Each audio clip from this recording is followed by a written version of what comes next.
In a big bustling city, where the buildings were tall like giants and the cars whizzed by like colorful beetles, lived a kind girl named Cinderella.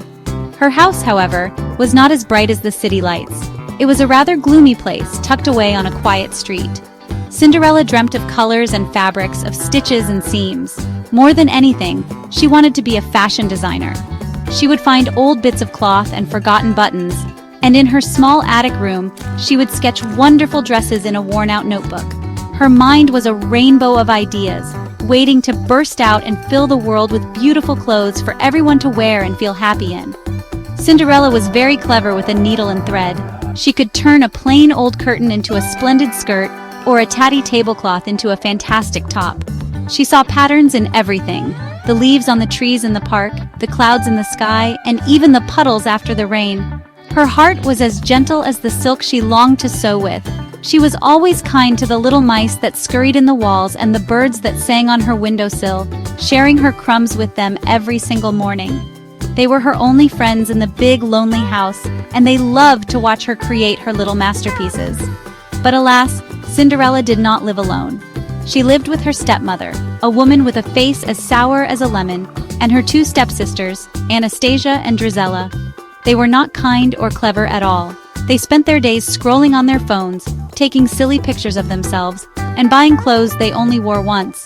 They never helped with the chores. Instead, they would shout, "Cinderella, where is my breakfast?" Or "Cinderella, my room is a mess. Go and tidy it up this instant."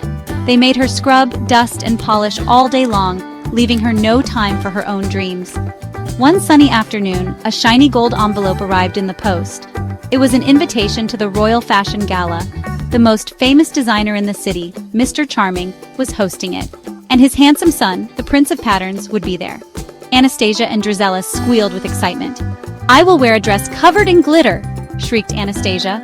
"I will wear one with enormous feathers," screeched Drizella.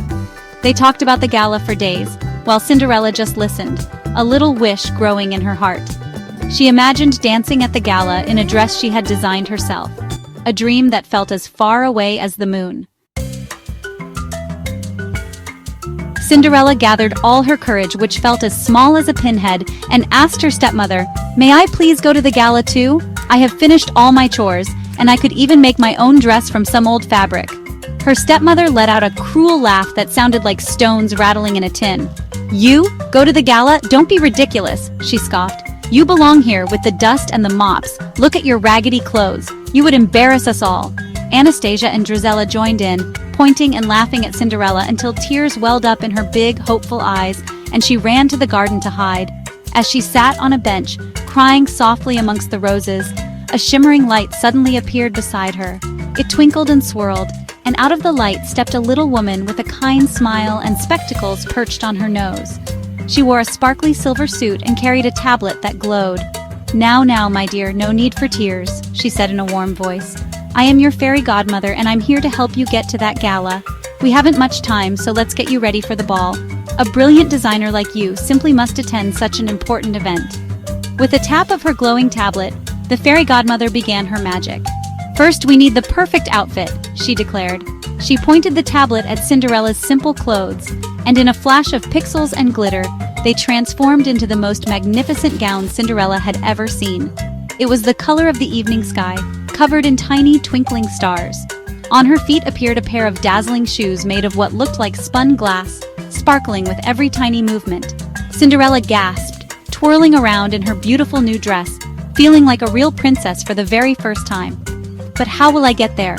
Cinderella asked, looking down the long, dark street. The fairy godmother just winked. She tapped her tablet again, and a rusty old scooter leaning against the wall began to glow. With a fizz and a pop, it changed into a sleek, shimmering scooter that hummed with a soft, magical light. "Your very own enchanted carriage," the fairy godmother announced proudly. "But remember," she warned, "the magic only lasts until midnight. When the clock strikes 12, everything will turn back to the way it was before. Now off you go and have a wonderful time." Cinderella zipped through the city on her glowing scooter, the wind whistling past her as the bright lights of the skyscrapers blurred into streaks of color. When she arrived at the grand hall where the gala was being held, everyone turned to stare. Nobody knew who this mysterious, beautiful girl was. Her dress shimmered under the chandeliers, and her sparkly shoes made the softest, most magical sound on the polished marble floor. Her stepmother and stepsisters were there, their mouths wide open in surprise, but they were so busy being jealous of the mystery girl that they didn't even recognize her as their own Cinderella. She walked shyly into the ballroom, her heart thumping like a drum. Suddenly, a kind voice said, "May I have this dance?" It was the designer's son, the Prince of Patterns. He was even more handsome than his pictures, with a warm smile that made Cinderella's worries melt away like snowflakes in the sun. He had been watching her from the moment she entered the room. He had never seen such a unique and stunning dress, nor a girl with such a creative spark in her eyes. He felt an instant connection, as if he had been searching for her all along. They danced and danced, twirling around the grand ballroom as if they were the only two people in the world. They talked about colors and patterns, and the joy of creating something new. Cinderella told him all about her dreams of becoming a fashion designer, and he listened to every word with great interest, completely charmed by her passion and her talent. He told her about his own wish to find a partner who shared his love for design.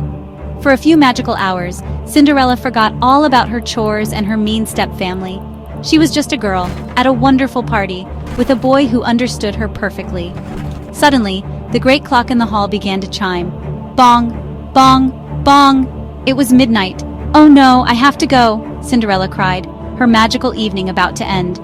She pulled away from the Prince of Patterns and hurried towards the exit without even a chance to say a proper goodbye. "Wait, I don't even know your name," he called after her, but she was already gone. In her haste, as she ran down the grand marble staircase, one of her sparkly glass shoes slipped off her foot and was left behind, glittering on the step like a fallen star. The next morning, the Prince of Patterns could think of nothing but the mysterious girl from the gala. He had to find her. He held the single sparkly shoe in his hand. It was his only clue. He knew that the girl who had worn such a unique and delicate shoe must be the one with the designer's soul he was searching for. He announced that he would visit every house in the city, if he had to, and have every young lady try on the shoe. The one whose foot it fit would be the girl he had danced with, the one with whom he had shared such a magical connection. He traveled all over the city, from the grandest mansions to the smallest flats. Many tried to squeeze their foot into the shoe, but it was no use. It was too big for some and too small for others. Finally, he arrived at Cinderella's gloomy house. Anastasia and Drizella pushed and shoved, each desperate to make the shoe fit. Anastasia's foot was too wide, and Drizella's was too long. They grumbled and complained, but the little shoe would not go on.